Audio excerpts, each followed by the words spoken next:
नमस्कार। आज हम लोग बात कर रहे हैं बांकीपुर उपचुनावों की। बांकीपुर के उपचुनावों की क्यों?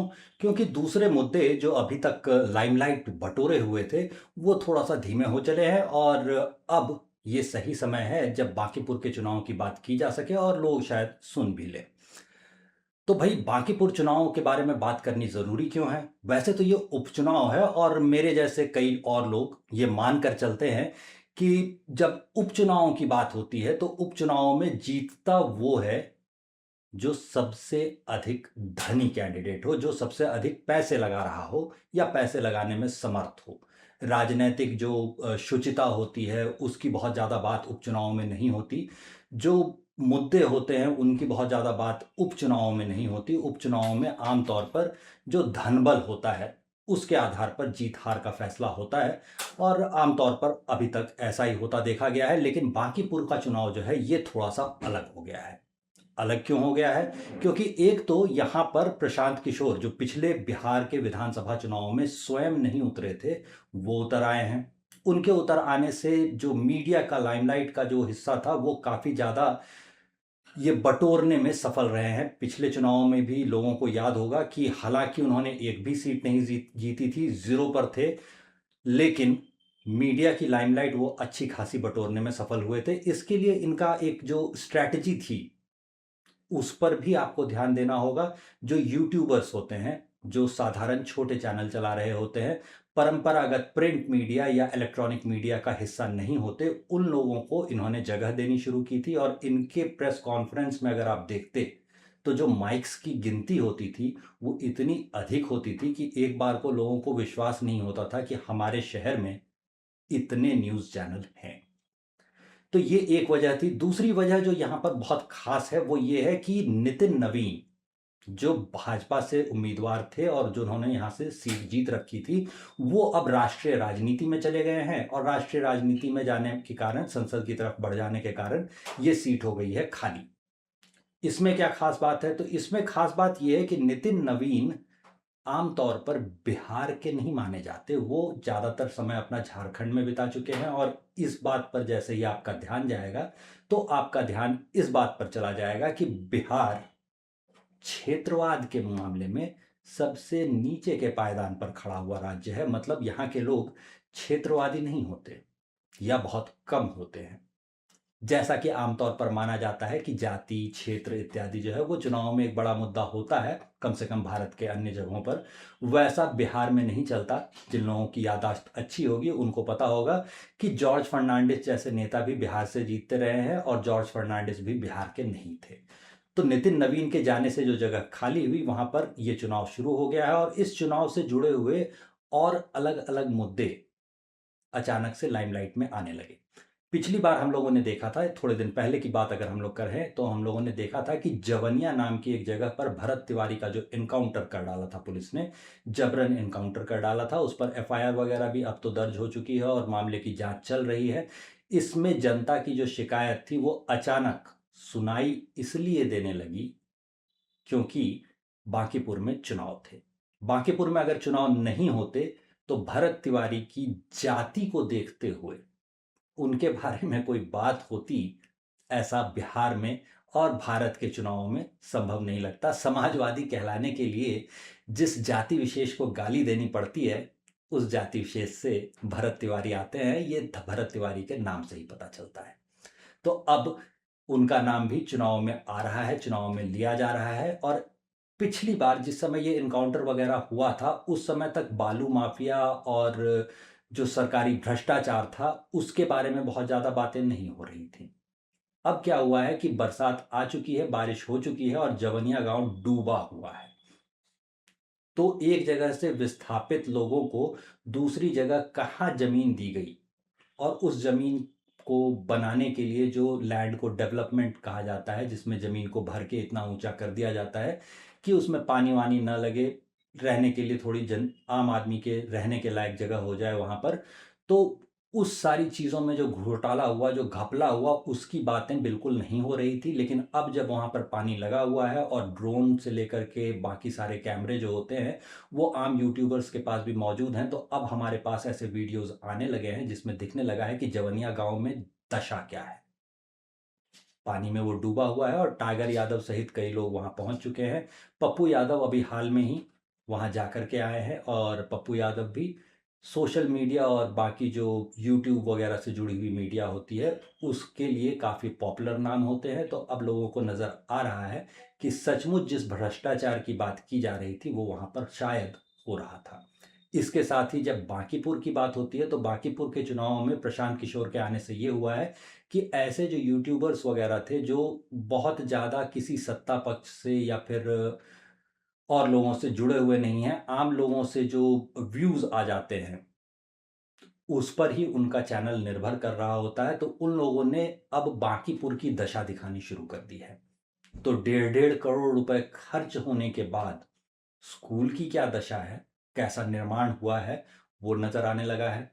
सड़कों की क्या हालत है, वो नज़र आने लगा है। और बरसात चूँकि हो चुकी है, तो कहाँ क्या डूब रहा है, ये भी दिखाई देने लगा है। इसी बीच में बिहार में एक घटना और हुई थी। बिहार में क्यों कहें, तो पटना में घटना हुई थी।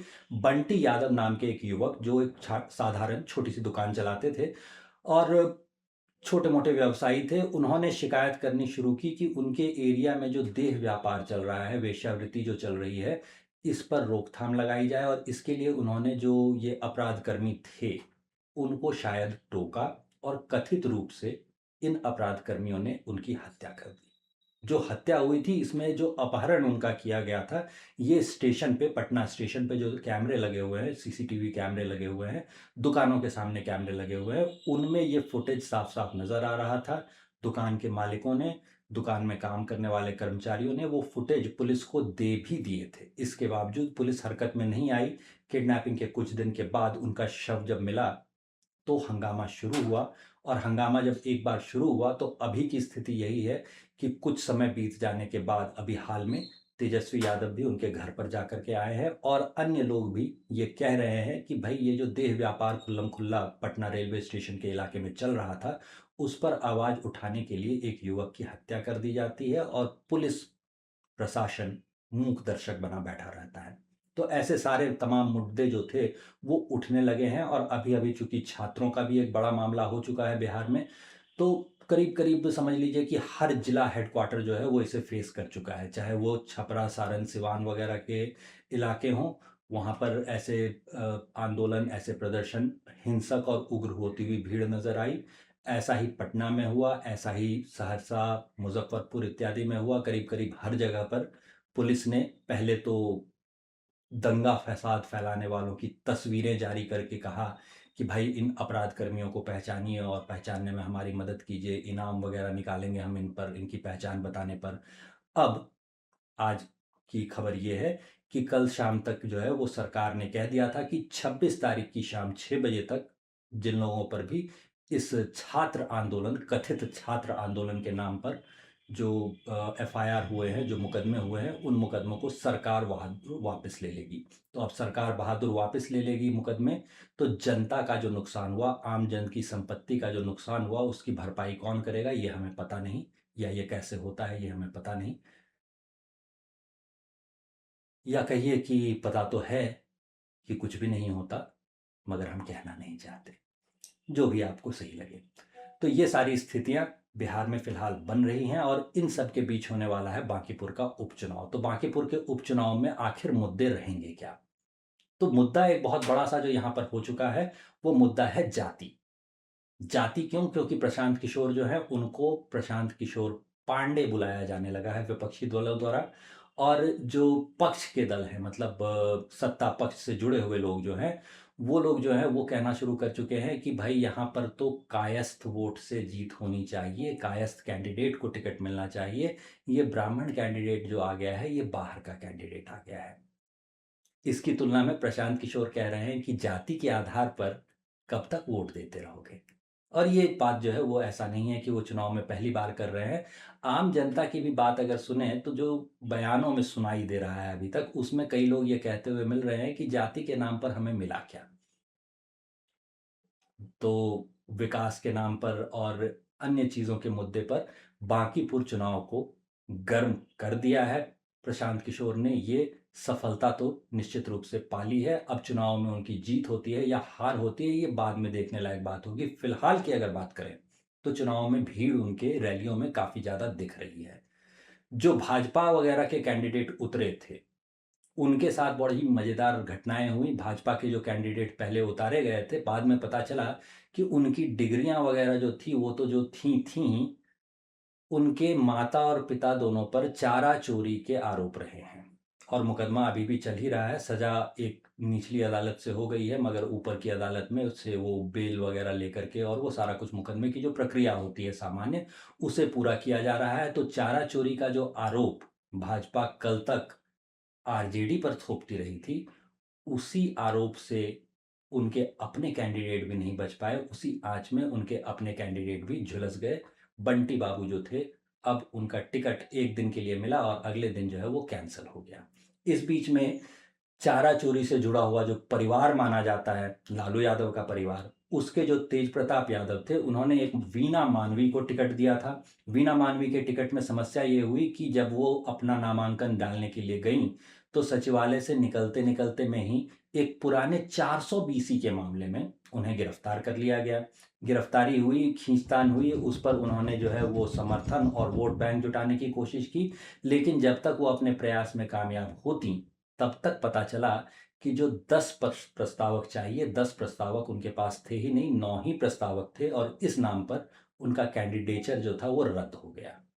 तो अब जब तेज प्रताप यादव के पास अपना कैंडिडेट नहीं बचा, तो तेज प्रताप यादव ने खुलकर समर्थन जो है वो प्रशांत किशोर को दे दिया है और प्रशांत किशोर भी जो है वो छात्र आंदोलन और बाकी सारे आंदोलन को खुलकर अपना समर्थन देते रहे हैं। जनता के कई वर्गों के लोगों का कहना है कि एक सवाल करने वाला कम से कम विधानसभा में होना चाहिए, क्योंकि आरजेडी और विपक्ष जो है वो भाजपा के सामने बहुत ही कमज़ोर पड़ता हुआ नज़र आ रहा है। कोई आदमी ऐसा है ही नहीं जो कड़े सवाल सरकार से करे।